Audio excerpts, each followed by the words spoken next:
চট্টগ্রামের মিরসরাইয়ে এক র্যাব কর্মকর্তার বাড়িতে চুরির ঘটনা ঘটেছে।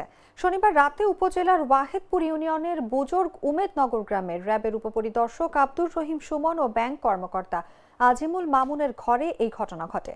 খবর পেয়ে ঘটনাস্থল পরিদর্শন করেছে পুলিশ। চোরের দল ৩ ভরি স্বর্ণালংকার ও মূল্যবান জিনিস নিয়ে গেছে বলে জানা গেছে। ভুক্তভোগী আজিমুল মামুন জানান, শনিবার রাতেই ঘরের দরজার তালা ভেঙে ভেতরে ঢুকে আলমারিতে থাকা ৩ ভরি স্বর্ণালংকার ও মূল্যবান জিনিস নিয়ে গেছে। এই ঘটনায় মামলার প্রস্তুতি চলছে।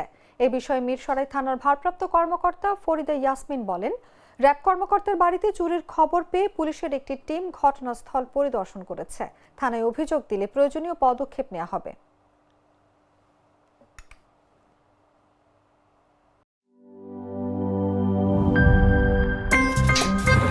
আমার একটা স্মার্ট সিদ্ধান্তে 25% গ্যাসের খরচ কমেছে। ভাবছেন কিভাবে? সাধারণ গ্যাস স্টোভ বদলে আমি এনেছি আরএফএল গ্যাস স্টোভ। এর সাইন্টিফিক নজল ও ব্রাস বার্নার ক্যাপ সমানভাবে তাপ ছড়িয়ে রান্না করে দ্রুত। তাই গ্যাসও বাঁচায় 25%, টাকাও বাঁচে 25%। আরএফএল গ্যাস স্টোভ নিরাপদ ও গ্যাস সাশ্রয়ী।